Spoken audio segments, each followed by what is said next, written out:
Hi everyone, welcome back to my YouTube channel. ನಾನಿವತ್ತು ಈ silk ಸೀರೆಗೆ ಒಂದು ಬ್ರೈಡಲ್ ಡಿಸೈನ್ನ ಮಾಡ್ಕೊಳ್ತೀನಿ. ಪ್ಯಾಚ್ ವರ್ಕ್ ಡಿಸೈನ್ ಅಂತಾರಲ್ಲ, ಆ ಡಿಸೈನ್ನ ಮಾಡ್ಕೊಳ್ತೀನಿ. ಕುಚ್ಚಿರಲ್ಲ ಈ ಡಿಸೈನ್ಗೆ. ಕುಚ್ಚು ಯಾರಿಗೆ ಇಷ್ಟ ಆಗಲ್ವೋ ಅವರು ಈ ಡಿಸೈನ್ನ ಮಾಡ್ಕೊಳ್ಳಿ. ವಿತೌಟ್ ಕುಚ್ಚು ಡಿಸೈನ್ ಅಂತಲೇ ಅನ್ಬೋದು. ನೋಡಿ, ನಾನಿಲ್ಲಿ ಡಿಸೈನ್ನ ಮಾಡೋದಕ್ಕೆ ಈ ರೀತಿಯಾಗಿ ಸ್ಕ್ವೇರ್ ಬೀಡನ್ನ ತಗೊಂಡಿದ್ದೀನಿ. ಹಾಗೆ ಸೀರೆ ಬಂದು ಲೈಟ್ ಆರೆಂಜ್ ಹಾಗೆ ಪ್ಯಾರೆಟ್ ಗ್ರೀನ್ ಕಲರ್ನಲ್ಲಿದೆ. ನಾನಿಲ್ಲಿ ಡಿಸೈನ್ನ ಮಾಡೋದಕ್ಕೆ 6 ಎಳೆ ದಾರನ ತಗೊಂಡಿದ್ದೀನಿ. ನೋಡಿ, ನಾನಿಲ್ಲಿ ಸೀರೆ ಕಲರ್ ದಾರನ ತಗೊಂಡಿದ್ದೀನಿ ಮೊದಲಿಗೆ. ಹಾಗೆ ಡಿಸೈನ್ನ ಮಾಡೋದಕ್ಕೆ ನೀಡಲ್ ಬಂದು 0.75 mm ತಗೊಂಡಿದ್ದೀನಿ. ಮೊದಲಿಗೆ ಸ್ಕ್ವೇರ್ ಬೀಡಿಗೆ ಮೊದಲಿಗೆ 2 ನಾಟ್ನ ಹಾಕ್ಕೋಬೇಕು.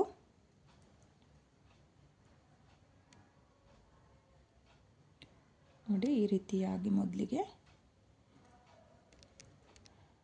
2 ನಾಟ್ನ ಹಾಕ್ಕೊಳ್ಳಿ. 2 ನಾಟ್ನ ಹಾಕಿ ಆದಮೇಲೆ ನೋಡಿ, ಇಲ್ಲಿ ಹೋಲ್ ಇರುತ್ತಲ್ಲ, ಹೋಲ್ನ ಪಕ್ಕದಲ್ಲಿ ನಾಟ್ನ ಹಾಕ್ಕೋಬೇಕು. ನಾಟ್ನ ಹಾಕಿ ಆದಮೇಲೆ ನಾಟ್ನ ಕೆಳಗಡೆ ಮೊದಲಿಗೆ ನೀಡಲ್ನ ಹಾಕ್ಕೊಳ್ಳಿ. ನೋಡಿ, ಈ ರೀತಿಯಾಗಿ ನೀಡಲ್ನ ಹಾಕಿ ದಾರನ ಎಳ್ಕೊಂಡು 1 2 ನೋಡಿ, ಈ ರೀತಿಯಾಗಿ 2 ಚೈನ್ನ ಹಾಕ್ಕೋಬೇಕು. 2 ಚೈನ್ನ ಹಾಕಿ ಆದಮೇಲೆ ನಿಡಲ್ ಮೇಲೆ ಒಂದು ಸಲ ದಾರನ ಸುತ್ತಕೊಂಡು ಸ್ಕ್ವೇರ್ ಬೀಡ್ನ ಗ್ಯಾಪಿಗೆ ನಿಡಲ್ನ ಹಾಕಿ ದಾರನ ತಂದು 2 ದಾರನ 1 ಮಾಡ್ಕೊಳ್ಳಿ ಮತ್ತು 2 ದಾರನ 1 ಮಾಡ್ಕೊಳ್ಳಿ. ನೋಡಿ, ನಾನಿಲ್ಲಿ ಸ್ಕ್ವೇರ್ ಬೀಡ್ನ ಗ್ಯಾಪಿಗೆ ಡಬಲ್ ಕ್ರೋಶೆ ಕಂಬನ ಮಾಡ್ಕೊಳ್ತಾ ಇದ್ದೀನಿ. ಮತ್ತೆ ನೀಡಲ್ ಮೇಲೆ ದಾರನ ತಗೊಂಡು ಸ್ಕ್ವೇರ್ ಬೀಡ್ನ ಗ್ಯಾಪಿಗೆ ಹಾಗೆ ಡಬಲ್ ಕ್ರೋಶೆ ಕಂಬನ ಮಾಡುವಾಗ ಈ ಎಕ್ಸ್ಟ್ರಾ ದಾರನು ನಾನು ಡಬಲ್ ಕ್ರೋಶೆ ಕಂಬಕ್ಕೆ ಸೇರಿಸ್ಕೊಳ್ತಾ ಇದ್ದೀನಿ. ನೋಡಿ, ಈ ರೀತಿಯಾಗಿ ಡಬಲ್ ಕ್ರೋಶೆ ಕಂಬನ ಮಾಡುವಾಗ ಈ ಎಕ್ಸ್ಟ್ರಾ ದಾರನ ಸೇರಿಸ್ಕೋಬೇಕು. ಮತ್ತೆ ನೀಡಲ್ ಮೇಲೆ ದಾರನ ತಗೊಂಡು ನಾನು ಸ್ಕ್ವೇರ್ ಬೀಡ್ನ ಗ್ಯಾಪಿಗೆ ನೀಡಲ್ನ ಹಾಕಿ ದಾರನ ತಂದು ಡಬಲ್ ಕ್ರೋಶೆ ಕಂಬನ ಮಾಡ್ಕೊಳ್ತಾ ಇದ್ದೀನಿ.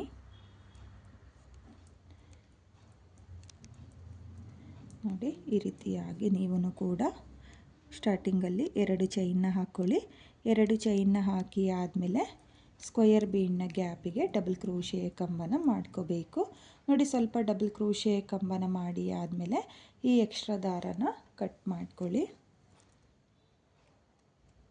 ನೋಡಿ, ಈ ರೀತಿಯಾಗಿ ಕಟ್ ಮಾಡ್ಕೋಬೇಕು. ಕಟ್ ಮಾಡಿ ಆದಮೇಲೆ ಮತ್ತೆ ನಾನು ಸ್ಕ್ವೇರ್ ಬೀಡಿಗೆ ಡಬಲ್ ಕ್ರೋಶೆ ಕಂಬನ ಫಿಲ್ ಮಾಡ್ಕೊಳ್ತೀನಿ. ನಾನಿಲ್ಲಿ ಅರ್ಧ ಸ್ಕ್ವೇರ್ ಬೀಡಿಗೆ ಡಬಲ್ ಕ್ರೋಶೆ ಕಂಬನ ಮಾಡ್ಕೊಳ್ತೀನಿ.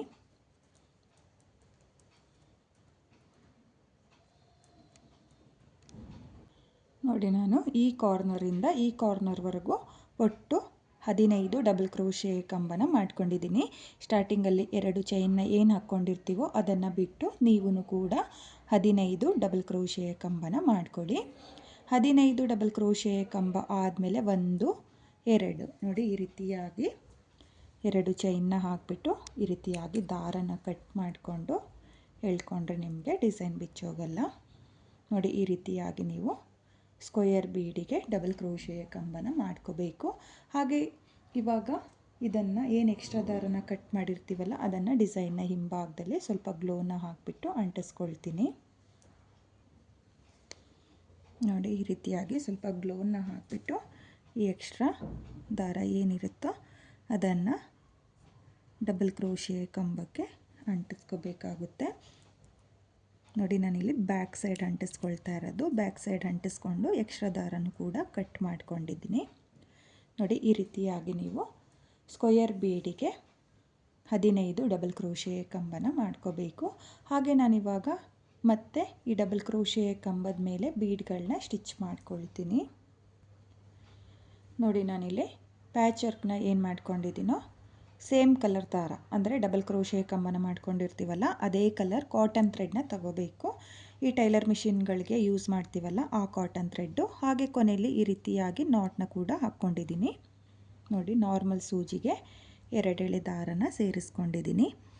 ಮೊದಲಿಗೆ ನೋಡಿ, ಇಲ್ಲಿ ನಾನು ಕೊನೆಯಲ್ಲಿ ಡಬಲ್ ಕ್ರೋಶೆ ಕಂಬನ ಮಾಡ್ಕೊಂಡಿದ್ನಲ್ಲ ಆ ಡಬಲ್ ಕ್ರೋಶೆ ಕಂಬದ ಮೇಲ್ಗಡೆ ನೀಡಲ್ನ ಹಾಕಿ ದಾರನ ಎಳ್ಕೊಂಡು ಈ ರೀತಿಯಾಗಿ ನಾಟ್ನ ಹಾಕ್ಕೊಳ್ತಾ ಇದ್ದೀನಿ. ನೋಡಿ ನಾನು ಯಾವ ರೀತಿಯಾಗಿ ನಾಟ್ನ ಹಾಕ್ಕೊಂಡು ಅದೇ ರೀತಿಯಾಗಿ ನಾಟ್ನ ಹಾಕ್ಕೊಳ್ಳಿ.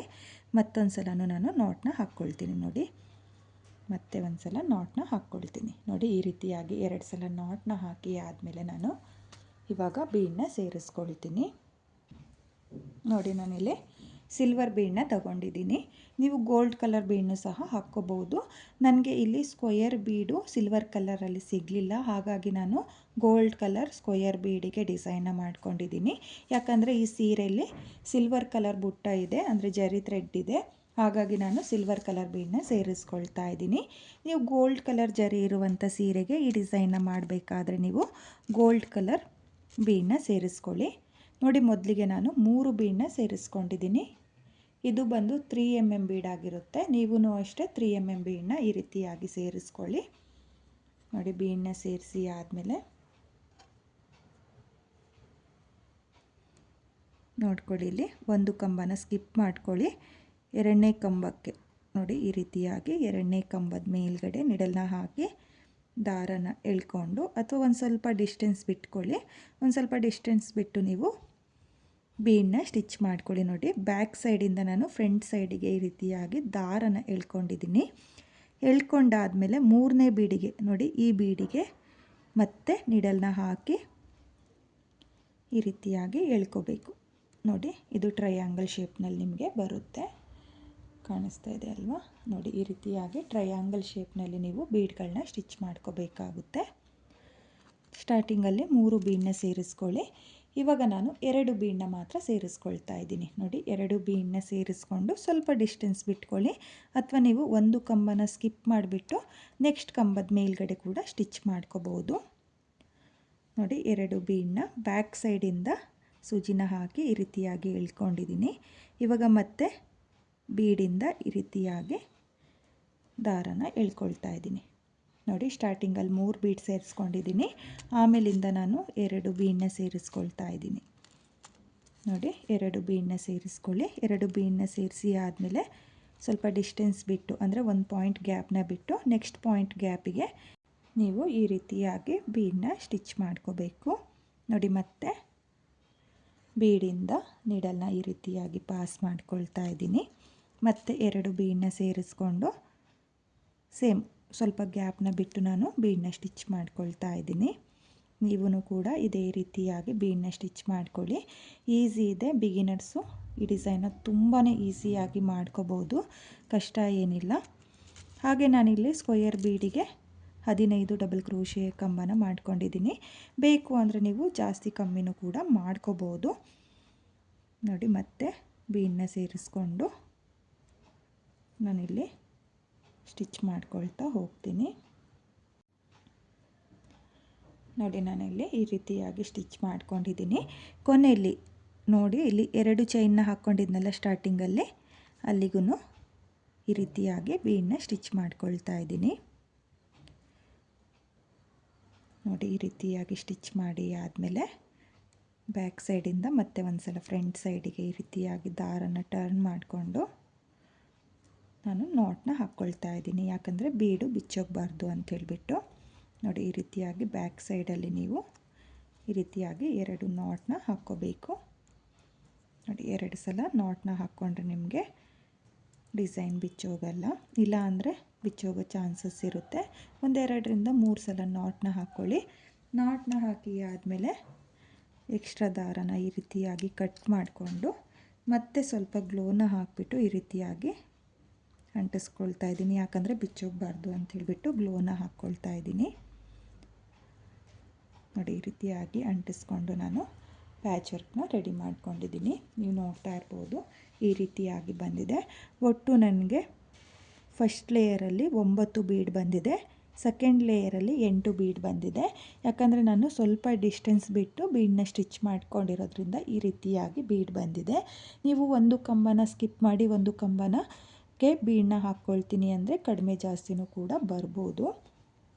ನೋಡಿ ನಾನು ಮತ್ತೆ ಸೀರೆ ಕಲರ್ ಕಾಂಬಿನೇಷನಲ್ಲಿ ಈ ರೀತಿಯಾಗಿ ಪ್ಯಾಚ್ ವರ್ಕ್ಗಳನ್ನ ರೆಡಿ ಮಾಡ್ಕೊಳ್ತೀನಿ. ನಾನು ಯಾವ ರೀತಿಯಾಗಿ ಪ್ಯಾಚ್ ವರ್ಕ್ನ ರೆಡಿ ಮಾಡಿಕೊಂಡು ನೀವೂ ಕೂಡ ಅದೇ ರೀತಿಯಾಗಿ ಪ್ಯಾಚ್ ವರ್ಕ್ಗಳನ್ನ ರೆಡಿ ಮಾಡ್ಕೊಳ್ಳಿ. ಹಾಗೆ ನೀವು ನೋಡ್ತಾ ಇರ್ಬೋದು, ಈ ಪ್ಯಾಚ್ ವರ್ಕಿಗೂ ಸೇಮ್ ಬೀಡ್ ಬಂದಿದೆ, ಈ ಪ್ಯಾಚ್ ವರ್ಕಿಗೂ ಸೇಮ್ ಬೀಡೇ ಬಂದಿದೆ.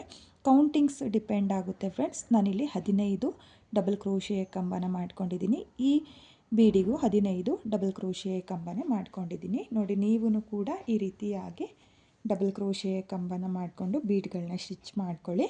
ನಾನು ಇಲ್ಲಿ ಸೀರೆ ಮೇಲೆ 2.5 ಇಂಚಿಗೆ ಸ್ಟಿಚ್ನ ಮಾಡ್ಕೊಳ್ತೀನಿ. ಮೊದಲಿಗೆ ಮಾರ್ಕ್ನ ಮಾಡ್ಕೋಬೇಕು. ನೋಡಿ, ನಾನಿಲ್ಲಿ ಮಾರ್ಕ್ನ ಮಾಡಿದ್ದೀನಲ್ಲ, ಈ ರೀತಿಯಾಗಿ ನೀವು ಮಾರ್ಕ್ನ ಮಾಡ್ಕೋಬೇಕು. ಮಾರ್ಕ್ನ ಮಾಡಿ ಆದಮೇಲೆ ಕೌಂಟ್ ಮಾಡಿಕೊಡಿ. ಕೌಂಟ್ ಮಾಡಿಕೊಂಡು ಎಷ್ಟು ಬೀಡ್ ಬರುತ್ತೆ ಅಂತ ಕೌಂಟ್ನ ಮಾಡಿಕೊಂಡು ನೀವು ಸ್ಟಿಚ್ ಮಾಡ್ಕೋಬೇಕಾಗುತ್ತೆ. ನನಗೆ ಇಲ್ಲಿ 21 ಸ್ಕ್ವೇರ್ ಬೀಡ್ಗಳು ಬರುತ್ತೆ ಅನಿಸುತ್ತೆ. ನಾನು ಕೌಂಟ್ ಮಾಡ್ಕೊಂಡಿದ್ದೀನಿ. 20ಇಂದ 21 ಬೀಡ್ಗಳು ಬರುತ್ತೆ. ನಾನಿಲ್ಲಿ ಎಲ್ಲ ಪ್ಯಾಚ್ ವರ್ಕ್ಗಳನ್ನ ರೆಡಿ ಮಾಡಿಕೊಂಡು ಯಾವ ರೀತಿಯಾಗಿ ಪಲ್ಲುಗೆ ಸ್ಟಿಚ್ ಮಾಡೋದು ಅಂತ ಇವಾಗ ತೋರಿಸ್ತೀನಿ. ನೋಡಿ, ನಾನು ಏನು ರೆಡಿ ಮಾಡ್ಕೊಂಡಿದ್ದೀನೋ ಅದು ಪ್ಯಾಚ್ ವರ್ಕ್ನ ಯಾವ ರೀತಿಯಾಗಿ ಸೀರೆ ಪಲ್ಲುಗೆ ಸ್ಟಿಚ್ ಮಾಡ್ಕೊಳ್ಳೋದು ಅಂತ ತೋರಿಸ್ತೀನಿ. ನಾನಿಲ್ಲಿ ಸ್ಟಿಚ್ ಮಾಡ್ಕೊಳ್ಳೋದಕ್ಕೆ ಪಲ್ಲು ಕಲರ್ ದಾರನ ತೊಗೊಂಡಿದ್ದೀನಿ. ನೋಡಿ, ನಾನಿಲ್ಲಿ ಕಾಟನ್ ಥ್ರೆಡ್ನ ತೊಗೊಂಡಿದ್ದೀನಿ. ನೀವು ಪಲ್ಲು ಕಲರ್ ಸೇಮ್ ಕಲರ್ ದಾರನ ಮ್ಯಾಚ್ ಮಾಡಿಕೊಂಡು ತಗೋಬೇಕಾಗುತ್ತೆ. ನೋಡಿ, ನಾರ್ಮಲ್ ಸೂಜಿಗೆ ನಾನು ಈ ರೀತಿಯಾಗಿ ದಾರನ ಸೇರಿಸ್ಕೊಂಡಿದ್ದೀನಿ. ನಾನಿಲ್ಲಿ 3 ಎಳೆ ದಾರನ ಸೇರಿಸ್ಕೊಂಡಿದ್ದೀನಿ. ಅದನ್ನು ಡಬಲ್ ಮಾಡಿಕೊಂಡ್ರೆ 6 ಎಳೆ ದಾರ ಆಗುತ್ತೆ. ಹಾಗೆ ಕೊನೆಯಲ್ಲಿ ಈ ರೀತಿಯಾಗಿ ನಾಟ್ನು ಕೂಡ ಹಾಕ್ಕೊಂಡಿದ್ದೀನಿ. ನೋಡಿ, ನಾನಿಲ್ಲಿ 2.5 ಇಂಚಿಗೆ ಈ ರೀತಿಯಾಗಿ ಮಾರ್ಕ್ನ ಮಾಡ್ಕೊಂಡಿದ್ದೀನಿ. ಆಗಲೇ ಹೇಳಿರೋ ಥರ ನೀವೂ ಅಷ್ಟೇ ಎಷ್ಟು ಡಿಸ್ಟೆನ್ಸಿಗೆ ಬೇಕಾಗುತ್ತೋ ಅಷ್ಟು ಡಿಸ್ಟೆನ್ಸಿಗೆ ನೀವು ಪ್ಯಾಚ್ ವರ್ಕ್ಗಳನ್ನ ಸ್ಟಿಚ್ ಮಾಡ್ಕೋಬೇಕಾಗುತ್ತೆ. ನೋಡಿ, ಈ ರೀತಿಯಾಗಿ ಪಲ್ಲು ಮೇಲ್ಗಡೆ, ನೋಡಿ ಪಲ್ಲು ಮೇಲ್ಗಡೆ ಅಂದರೆ ಜಿಗ್ಜಾಗ್ ಏನು ಮಾಡ್ಕೊಂಡಿರ್ತೀವಲ್ಲ ಅದ್ರ ಮೇಲ್ಗಡೆ ಬರೋ ಥರ ನೀವು ಪ್ಯಾಚ್ ವರ್ಕ್ನ ಇಟ್ಕೊಳ್ಳಿ. ಇಟ್ಕೊಂಡಾದಮೇಲೆ ಬ್ಯಾಕ್ ಸೈಡಿಂದ ಈ ರೀತಿಯಾಗಿ ಬ್ಯಾಕ್ ಸೈಡಿಂದ ಮೊದಲಿಗೆ ದಾರನ ಎಳ್ಕೋಬೇಕು. ದಾರನ ಎಳ್ಕೊಂಡು ಇಲ್ಲಿ ನಾನು ಆಗಲೇ ಹೇಳಿರೋ ಥರ ಹೋಲ್ ಏನಿದೆಯೋ ಅಲ್ಲಿಂದ ಸ್ಟಾರ್ಟ್ ಮಾಡಬೇಕಾಗುತ್ತೆ. ನೋಡಿ, ಈ ರೀತಿಯಾಗಿ ನೀಡಲ್ನ ಹಾಕಿದರೆ ಅಂದರೆ ಸೂಜಿನ ಹಾಕಿದರೆ ನೀಟಾಗಿ ಪಾಸ್ ಆಗಬೇಕು. ಆ ರೀತಿಯಾಗಿ ನೀವು ಕಾರ್ನರ್ ಸೈಡಲ್ಲಿ ಡಿಸೈನ್ನ ಮಾಡ್ಕೋಬೇಕು. ನೋಡಿ, ನಾನಿಲ್ಲಿ ಹೋಲ್ ಗ್ಯಾಪ್ ಏನಿದೆಯೋ ಅಲ್ಲಿಗೆ ನೀಡಲ್ನ ಹಾಕ್ಕೊಳ್ತಾ ಇದ್ದೀನಿ. ನೋಡಿ, ಈ ರೀತಿಯಾಗಿ ಸೂಜಿನ ಪಾಸ್ ಮಾಡಿಕೊಂಡು ಸೀರೆಗೆ, ನೋಡಿ ಸೀರೆ ಮೇಲೆ ಜಿಗ್ಜಾಗ್ ಏನು ಮಾಡಿಸ್ಕೊಂಡಿರ್ತೀವಲ್ಲ ಅದ್ರ ಮೇಲ್ಗಡೆಯಿಂದ ಈ ರೀತಿಯಾಗಿ ಹಿಂಭಾಗಕ್ಕೆ ಸೂಜಿನ ಪಾಸ್ ಮಾಡ್ಕೊಳ್ತಾ ಇದ್ದೀನಿ. ನೋಡಿ, ಪಾಸ್ ಮಾಡಿಕೊಂಡು ಮತ್ತೆ ಹಿಂಭಾಗದಿಂದ ಮತ್ತೆ ಮುಂಭಾಗಕ್ಕೆ, ನೋಡಿ ನಾನು ಯಾವ ರೀತಿಯಾಗಿ ಸ್ಟಿಚ್ ಮಾಡ್ಕೊಳ್ತಾ ಇದ್ದೀನೋ ಅದೇ ರೀತಿಯಾಗಿ ನೀವು ಸ್ಟಿಚ್ ಮಾಡ್ಕೊಳ್ಳಿ. ನೋಡಿ, ಮತ್ತೆ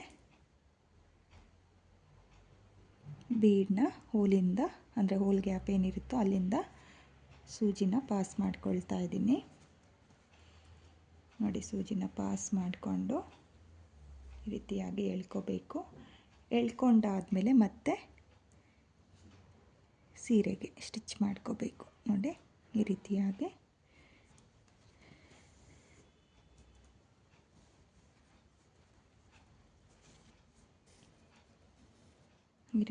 ಸ್ಟಿಚ್ ಮಾಡಿಕೊಂಡು ಇವಾಗ ಬ್ಯಾಕ್ ಸೈಡ್ ತಿರುಗಿಸ್ಕೊಳ್ಳಿ.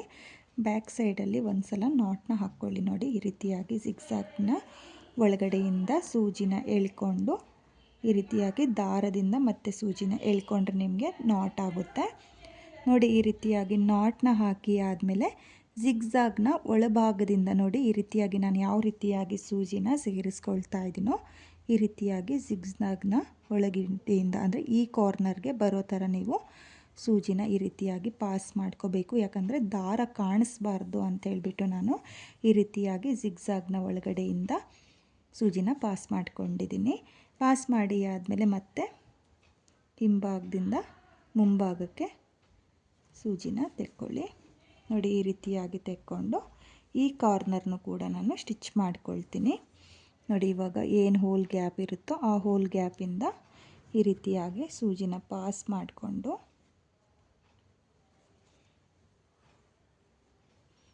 ನೋಡಿ ಈ ರೀತಿಯಾಗಿ ಪಾಸ್ ಮಾಡಿಕೊಂಡು ನಾನು ಸ್ಟಿಚ್ನ ಮಾಡ್ಕೊಳ್ತಾ ಇದ್ದೀನಿ. ನೋಡಿ, ನಾನು ಯಾವ ರೀತಿಯಾಗಿ ಸ್ಟಿಚ್ ಮಾಡ್ಕೊಳ್ತಾ ಇದ್ದೀನೋ ಆ ಎರಡು ಕಾರ್ನರ್ ಸೈಡನ್ನು ನೀವು ಸೇಮ್ ಸ್ಟಿಚ್ ಮಾಡ್ಕೊಳ್ಳಿ. ನೋಡಿ, ಮತ್ತೆ ನಾನು ಟೂ ಟೈಮ್ಸು ಸ್ಟಿಚ್ ಮಾಡ್ಕೊಳ್ತಾ ಇದ್ದೀನಿ, ಯಾಕಂದರೆ ಬಿಚ್ಕೋಬಾರ್ದು ಅಂತ ಹೇಳಿಬಿಟ್ಟು. ನಾನಿಲ್ಲಿ ಸೀರೆಯ ಕಲರ್ ಕಾಂಬಿನೇಷನ್ನಲ್ಲಿ ಪ್ಯಾಚ್ ವರ್ಕ್ನ ತಗೊಂಡಿದ್ದೀನಿ. ನೀವು ಮಲ್ಟಿ ಕಲರ್ನಲ್ಲೂ ಕೂಡ ಮಾಡ್ಕೋಬೋದು, ಅಥವಾ ನಾನು ಕಾಂಬಿನೇಷನಲ್ಲಿ ಯಾವ ರೀತಿಯಾಗಿ ಮಾಡಿದ್ದೀನೋ ಆ ಥರನೂ ಕೂಡ ಮಾಡ್ಕೋಬೋದು, ಅಥವಾ ಸೆಲ್ಫ್ ಕಲರ್ ಸೀರೆಗಳಿಗೂ ಸಹ ನೀವು ಡಿಸೈನ್ನ ಮಾಡ್ಕೋಬೋದು. ನೋಡಿ ಇವಾಗ ಮತ್ತೆ ಡಿಸೈನ್ನ ಉಲ್ಟಾ ತಿರುಗಿಸ್ಕೊಂಡು, ಅಂದರೆ ಪಲ್ಲುನ ಉಲ್ಟಾ ತಿರುಗಿಸ್ಕೊಂಡು ಜಿಗ್ಜಾಗ್ ಏನು ಮಾಡಿಸಿರ್ತೀವಲ್ಲ ಅಲ್ಲಿಗೆ ಒಂದೆರಡು ನಾಟ್ನ ಹಾಕ್ಕೊಳ್ತಾ ಇದ್ದೀನಿ. ನೋಡಿ ಈ ರೀತಿಯಾಗಿ ಒಂದೆರಡು ನಾಟ್ನ ಹಾಕ್ಕೊಂಡ್ರೆ ನಿಮಗೆ ಟೈಟಾಗಿರುತ್ತೆ, ಸೆಕ್ಯೂರ್ ಇರುತ್ತೆ ಅಂತೇಳ್ಬಿಟ್ಟು ಈ ರೀತಿಯಾಗಿ 2 ನಾಟ್ನ ಹಾಕ್ಕೊಳ್ತಾ ಇದ್ದೀನಿ. ನೋಡಿ 2 ನಾಟ್ನ ಹಾಕಿಬಿಟ್ಟು ಮತ್ತೆ ಜಿಗ್ಜಾಗಿಂದ ಈ ರೀತಿಯಾಗಿ ಸೂಜಿನ ಪಾಸ್ ಮಾಡ್ಕೊಳ್ತಾ ಇದ್ದೀನಿ. ಯಾಕಂದರೆ ದಾರ ಕಾಣಿಸ್ಬಾರ್ದು ಅಂತೇಳ್ಬಿಟ್ಟು ಈ ರೀತಿಯಾಗಿ ನಾನು ಜಿಗ್ಜಾಗಿಂದ ಆಚೆ ಎಳ್ಕೊಳ್ತಾ ಇದ್ದೀನಿ. ಎಳ್ಕೊಂಡಾದಮೇಲೆ ಎಕ್ಸ್ಟ್ರಾ ದಾರ ಏನಿರುತ್ತೋ ಅದನ್ನು ಟ್ರಿಮ್ ಮಾಡ್ಕೊಳ್ಳಿ. ನೋಡಿ ಈ ರೀತಿಯಾಗಿ ಟ್ರಿಮ್ ಮಾಡಿಕೊಂಡ್ರೆ ನಿಮಗೆ ಟೈಟಾಗಿ ಪ್ಯಾಚ್ ವರ್ಕ್ಗಳು ಬರುತ್ತೆ. ನೋಡಿ ಈ ರೀತಿಯಾಗಿ ನೀವು ಪ್ಯಾಚ್ ವರ್ಕ್ಗಳನ್ನ ಫುಲ್ ಸೀರೆಗೆ ಸ್ಟಿಚ್ ಮಾಡ್ಕೊಳ್ಳಿ. ನಾನು ಫುಲ್ ಸೀರೆಗೆ ಸ್ಟಿಚ್ ಮಾಡ್ಕೊಳ್ತೀನಿ. ಹಾಗೆ ನಿಮಗೆ ಈ ಮಿಡಲಲ್ಲಿ ಬೀಡ್ ಬೇಕು ಅಂದರೆ ನೀವು ಇದು ಏನು ಪಾಸ್ ಮಾಡ್ಕೊಳ್ತೀರಲ್ಲ, ಹೋಲ್ ಗ್ಯಾಪಿಂದ ಪಾಸ್ ಮಾಡಿಕೊಂಡು ಒಂದು ಬೀಡನ್ನ ಸೇರಿಸ್ಕೊಂಡು ಈ ಹೋಲಿಂದ ಪಾಸ್ ಮಾಡಿಕೊಂಡ್ರೆ ನಿಮಗೆ ಇನ್ನರ್ ಸೈಡು ಒಂದು ಬೀಡ್ ಬರುತ್ತೆ. ನೋಡಿ ಬೀಡ್ ಬೇಕು ಅನ್ನೋರು ಆ ರೀತಿ ಸ್ಟಿಚ್ ಮಾಡ್ಕೊಳ್ಳಿ. ಇದು ಬೀಡ್ ಬೇಡ ಅಂದಿದ್ರು, ಹಾಗಾಗಿ ನಾನು ಈ ರೀತಿಯಾಗಿ 2 ಕಾರ್ನರ್ ಸೈಡನ್ನು ಕೂಡ ಸ್ಟಿಚ್ ಮಾಡ್ಕೊಂಡಿದ್ದೀನಿ. ಬನ್ನಿ ಇವಾಗ ನಾನು ಫುಲ್ ಸೀರೆಗೆ ಸ್ಟಿಚ್ ಮಾಡಿ ಯಾವ ರೀತಿಯಾಗಿ ಡಿಸೈನ್ ಕಾಣಿಸುತ್ತೆ ಅಂತ ತೋರಿಸ್ತೀನಿ. ಈ ಡಿಸೈನ್ನ ನಾನು ಕಂಪ್ಲೀಟ್ ಮಾಡ್ಕೊಂಡಿದ್ದೀನಿ, ನೀವು ನೋಡ್ತಾ ಇರಬಹುದು. ನಾನಿಲ್ಲಿ 2.5 ಇಂಚಿಗೆ ಒಂದೊಂದು ಟ್ಯಾಸಲ್ಸ್ಗಳನ್ನ ಸ್ಟಿಚ್ ಮಾಡ್ಕೊಂಡಿದ್ದೀನಿ. ನೀವು ಕೂಡ ಇದೇ ರೀತಿಯಾಗಿ ಟ್ಯಾಸಲ್ಸ್ಗಳನ್ನ ಸ್ಟಿಚ್ ಮಾಡ್ಕೊಳ್ಳಿ. ತುಂಬಾ ಚೆನ್ನಾಗಿ ಕಾಣಿಸ್ತಾ ಇದೆ ಫ್ರೆಂಡ್ಸ್, ತುಂಬಾ ನೀಟ್ ಫಿನಿಶಿಂಗ್ ಬಂದಿದೆ. ಸ್ಟಿಚ್ ಮಾಡುವಾಗಲೂ ಅಷ್ಟೇ ನಾನು ನೀಟಾಗೆ ದಾರಗಳು ಕಾಣಿಸ್ಬಾರ್ದು ಅಂತೇಳ್ಬಿಟ್ಟು ಜಿಗ್ಜಾಗ್ನ ಒಳಗಡೆ ಸೂಜಿನ ಹಾಕಿಬಿಟ್ಟು ನಾನು ಸ್ಟಿಚ್ ಮಾಡ್ಕೊಂಡಿದ್ದೀನಿ. ತುಂಬಾ ಚೆನ್ನಾಗಿ ಬಂದಿದೆ. ಫಿನಿಶಿಂಗು ಅಷ್ಟೇ. ನೀವೂ ಕೂಡ ಇದೇ ರೀತಿಯಾಗಿ ಡಿಸೈನ ಟ್ರೈ ಮಾಡಿ. ಹಾಗೆ ನಿಮಗೆ ಇಲ್ಲಿ ಮಿಡಲಲ್ಲಿ ಅಂದರೆ 2 ಪ್ಯಾಚ್ ವರ್ಕ್ನ ಮಧ್ಯೆ ಏನು ಗ್ಯಾಪ್ ಇದೆಯೋ ಅಲ್ಲಿಗೆ ಕುಚ್ಚುಗಳನ್ನೂ ಸಹ ಕಟ್ಕೋಬಹುದು. ಒಂದೊಂದು ಕುಚ್ಚುಗಳನ್ನ ಕಟ್ಕೊಂಡ್ರೂ ತುಂಬಾ ಚೆನ್ನಾಗಿ ಕಾಣಿಸುತ್ತೆ. ನೀವೂ ಕೂಡ ಈ ಡಿಸೈನ್ನ ಟ್ರೈ ಮಾಡಿ. ಬಿಗಿನರ್ಸು ಕೂಡ ಈ ಡಿಸೈನ್ನ ತುಂಬಾ ಈಸಿಯಾಗಿ ಮಾಡ್ಕೋಬೋದು, ಕಷ್ಟ ಏನಿಲ್ಲ. ಬಿಗಿನರ್ಸು ಕೂಡ ಟ್ರೈ ಮಾಡ್ತೀವಿ ಅಂದರೆ ಈ ಡಿಸೈನ್ನ ಟ್ರೈ ಮಾಡಿ. ಹಾಗೆ ಇಲ್ಲಿ ಕ್ರೋಶಾ ವರ್ಕ್ನ ಮಾಡಬೇಕಾದ್ರೆ ನೀವು ಸ್ಕ್ವಯರ್ ಬೀಡನ್ನ ಸ್ವಲ್ಪ ಸ್ಮೂತಾಗಿ ಹಿಡ್ಕೊಂಡು ನೀವು ಡಿಸೈನ್ನ ಮಾಡ್ಕೊಳ್ಳಿ, ಯಾಕಂದರೆ ಮುರಿದೋಗೋ ಚಾನ್ಸಸ್ ಇರುತ್ತೆ. ತುಂಬಾ ಚೆನ್ನಾಗಿ ಬಂದಿದೆ ಫ್ರೆಂಡ್ಸ್. ಹಾಗೆ ನಾನು ಈ ಡಿಸೈನ್ಗೆ ಪ್ರೈಸ್ ಬಂದು 800 ಚಾರ್ಜ್ ಮಾಡ್ಕೊಂಡಿದ್ದೀನಿ. ನಿಮ್ಮ ಪ್ಲೇಸಸ್ ಮೇಲೆ ಡಿಪೆಂಡ್ ಆಗುತ್ತೆ. ಕಡಿಮೆ ಜಾಸ್ತಿ ನೋಡಿಕೊಂಡು ನೀವು ಈ ಡಿಸೈನ್ಗೆ ಪ್ರೈಸ್ನ ಮಾಡ್ಕೊಳ್ಳಿ. ತುಂಬಾ ಚೆನ್ನಾಗಿದೆ. ಕಲರ್ ಕಾಂಬಿನೇಷನಲ್ಲೂ ಕೂಡ ಟ್ರೈ ಮಾಡೋರು, ಅಥವಾ ನಾವು ಸೆಲ್ಫ್ ಕಲರ್ನಲ್ಲೇ ಟ್ರೈ ಮಾಡ್ತೀವಿ ಅಂದರೆ ಸೆಲ್ಫ್ ಕಲರ್ನಲ್ಲೂ ಕೂಡ ಈ ಡಿಸೈನ್ನ ಟ್ರೈ ಮಾಡಿ. ಇವಾಗ ಮೈಸೂರು ಕ್ರೇಪ್ ಸಿಲ್ಕ್ ಅಂಥದ್ದು ಬರ್ತಾ ಇದೆಯಲ್ಲ, ಅಂಥ ಸೀರೆಗಳಿಗೆ ತುಂಬಾ ಚೆನ್ನಾಗಿ ಕಾಣಿಸುತ್ತೆ. ಹಾಗೆ ಇವತ್ತಿನ ಈ ಡಿಸೈನು ನಿಮಗೆಲ್ಲ ಇಷ್ಟ ಆಗಿದೆ ಅಂದ್ಕೊಂಡಿದ್ದೀನಿ. ಇಷ್ಟ ಆಗಿದ್ದರೆ ಯಾರು ನನ್ನ ವಿಡಿಯೋನ ನೋಡ್ತಾ ಇದ್ದೀರೋ, ನನ್ನ ಚಾನಲ್ನ ಸಬ್ಸ್ಕ್ರೈಬ್ ಮಾಡ್ದಲೇ ನೋಡ್ತಾ ಇದ್ದರೆ ನನ್ನ ಚಾನಲ್ನ ಸಬ್ಸ್ಕ್ರೈಬ್ ಮಾಡ್ಕೊಳ್ಳಿ. ಹೊಸಬ್ರು ಯಾರಾದರೂ ನನ್ನ ವಿಡಿಯೋನ ನೋಡ್ತಾ ಇದ್ದರೆ ನನ್ನ ಚಾನಲ್ನ ಸಬ್ಸ್ಕ್ರೈಬ್ ಮಾಡಿಕೊಂಡು ನನ್ನ ವಿಡಿಯೋಗೆ ಒಂದು ಲೈಕ್ನ ಕೊಡೋದನ್ನು ಮಾತ್ರ ಮರಿಬೇಡಿ. ಹಾಗೆ ಇವತ್ತಿನ ಈ ಡಿಸೈನ್ ಹೇಗಿದೆ ಅಂತೇಳ್ಬಿಟ್ಟು ಕಾಮೆಂಟ್ನ ಮಾಡಿ, ಶೇರ್ ಮಾಡಿ. Thank you friends. Thank you for watching.